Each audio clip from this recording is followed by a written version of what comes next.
సొంత వారిని వదిలిపెట్టుకొని, తల్లిదండ్రులను వదిలిపెట్టుకొని, రక్త సంబంధికులను వదిలిపెట్టుకొని, చేస్తున్న ఉద్యోగాలను సైతం వదిలిపెట్టుకొని, నా అనుకున్న వారినందరినీ వదిలిపెట్టుకొని, పేగు బంధాలను తెచ్చుకొని, తమది కాని ఒక ప్రదేశానికి వచ్చి, ఆ ప్రాంతంలో సువార్త ప్రకటిస్తూ, ఆ ప్రాంత ప్రజలు రక్షించబడాలి, వారు నశించిపోకూడదనే భారంతో సువార్త ప్రకటిస్తూ, యేసుక్రీస్తు ప్రభువునే ప్రాణముగా, ఆత్మల రక్షణే ధ్యేయంగా చేసుకునే వారికి సువార్త ప్రకటిస్తున్న సేవకులను ఇష్టం వచ్చినట్లు తిడుతూ, ఇష్టం వచ్చినట్లు మాట్లాడుతూ, ఇష్టానుసారంగా బాధ పెడుతూ, సువార్త ప్రకటనను అడ్డగిస్తూ, సువార్త ప్రకటిస్తున్నదే స్త్రీలను కూడా చూడకుండా విచక్షణ రహితంగా వారి ఎడల ప్రవర్తిస్తూ, సువార్త ప్రకటనను అడ్డుకుని మేమేదో గొప్ప కార్యం చేస్తున్నామని విర్రవీగుతున్న వారులారా, అది మీకు ఎంత మాత్రము క్షేమము కానే కాదు.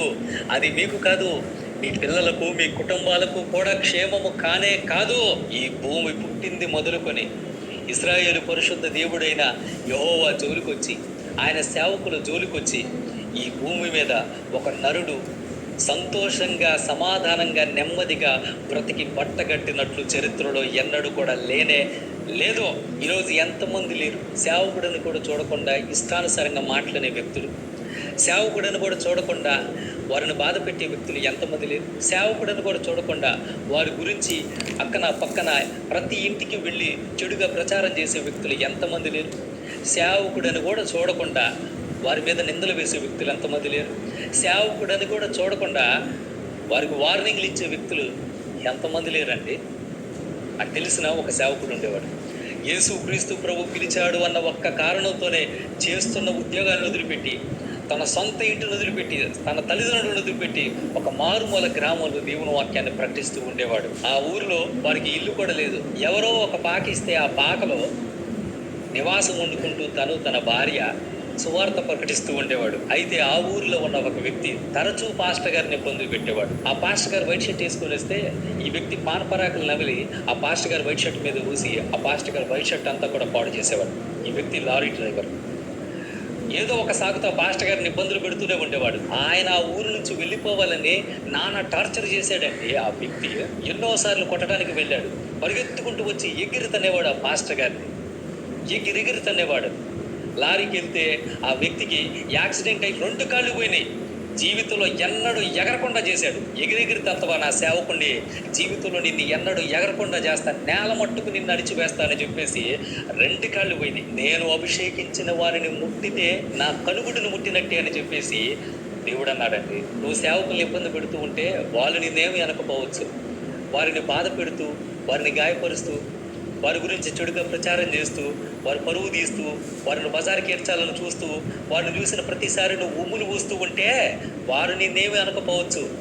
కానీ జీవం గల దేవుని చేతుల్లో పట్టుట బహు భయంకరం. మేము కొడితే మామూలుగా చిన్న దెబ్బ కొడతాం, కానీ మా దేవుడు కొడితే చావు దెబ్బ కొడతాడు. సేవకుడు ప్రతిదీ దేవునికి అప్పచెప్తాడు. ప్రతిదీ దేవుడే చూసుకుంటాడులే అని చెప్పేసి మేము దేవునికి అప్పగిస్తాం. కానీ దేవుడు కొడితే జీవితంలో ఎన్నడూ లేవకుండా కొడతాడు. ఈరోజు చాలామందికి సులకన చేస్తున్న ఉద్యోగాలను, ఉన్న ఊరిని, కన్నవారిని వదిలిపెట్టుకుని నీ ఊరు వచ్చింది నువ్వేదో ఇస్తే తీసుకొని సుఖంగా, సంతోషంగా బ్రతకాలని కానే కాదు, నీ ఆత్మ రక్షించబడాలని, నీవు నిత్య నరకానికి పాత్రుడు కాకూడదన్న ఉద్దేశంతోనే సొంత ప్రదేశాలను, సొంత వారిని, కన్నవారిని సైతం వదిలిపెట్టుకుని సేవకులు వచ్చి సువార్త ప్రకటిస్తూ ఉన్నది నీకోసమే. వీడిని పట్టుకొని నడి రోడ్డు మీద పడేసి కొట్టినా కూడా అడ్డుకోవడానికి ఎవడో రాడు అని చెప్పేసి ఇష్టానుసారంగా సేవకుడి ఎడల నువ్వు ప్రవర్తిస్తూ ఉన్నావా? నానా మాటలు అన్నా కూడా అడిగే దిక్కెవరు లేరని చెప్పేసి ఇష్టం వచ్చినట్లు సేవకుడు అంటే నోరు పారేసుకుంటూ ఉన్నావా? అది నీకు మంచిది కానే కాదు. సమస్తాన్ని వదిలిపెట్టుకొని వచ్చాడు ఒంటరివాడు అని చెప్పేసి చులకనగా చూస్తూ ఉన్నావా? ఎన్ని తిట్టినా, ఎన్ని మాటలన్నా అడిగే దిక్కెవరు లేరు అని చెప్పేసి చులకనగా చూస్తూ ఉన్నావా? నా ఇష్టం వచ్చినట్లు అంట, నా ఇష్టం వచ్చినట్లు చేస్తా, నా ఇష్టం వచ్చినట్లు మాట్లాడదా, అడగటానికి నీకు దిక్కున్న చోట చెప్పుకో అని చెప్పేసి విర్రవీగుతూ ఉన్నావా? అయితే గుర్తుపెట్టుకో, అది నీకు, నీ కుటుంబానికి మంచిది కానే కాదు. మా ఇంట్లో వద్దన్నా సరే, మా తల్లిదండ్రులు వద్దన్నా సరే, చీకట్లో ఎందుకు పోతున్నారు? వద్దు, అంత దూరం చీకట్లో ప్రయాణం చేయాల్సిన అవసరం లేనే లేదు అని నా తల్లిదండ్రులు చెప్తున్నా సరే వినకుండా వారికి దేవుని వాక్యాన్ని ప్రకటించడానికి వారానికి 2 సార్లు మేము వెళ్ళేవాళ్ళం అండి. అంత ప్రయాసపడి కష్టపడి మేము వెళ్తూ ఉంటే ఆమె మా ఎడల ప్రవర్తించిన తీరు దేవునికి నచ్చలా. మేమేమనలేదు, దేవుడు నిన్ను దీవించనుగా కానన్నాం. కానీ దేవుడు ఆమెను వదిలిపెట్టలేదు. మేమేమి అనవండి, ప్రతిదీ దేవునికి అప్పగిస్తాం. దేవుడే సమస్తానికి న్యాయము తీర్చువాడు. దేవుడే నీతి న్యాయములు జరిగించువాడు. ఒకరిని హెచ్చించువాడు, ఒకరిని అణిచివేయవాడు, ఒకరికి తీర్పు తీర్చువాడు కూడా ఆయనే. మీరు సేవకులకు సహకరించకపోయినా పర్వాలేదు, వారిని ప్రేమించకపోయినా పర్వాలేదు, వారిని ఇబ్బంది పెట్టకుండా ఉంటే మంచిది. మరలా చెప్తున్నా, మీకు చేతులు ఎత్తి దండం పెడతా. నీ సేవకుడు కన్నీరు గారిస్తే అది నీకు నీ కుటుంబానికి క్షేమము కానే కాదు.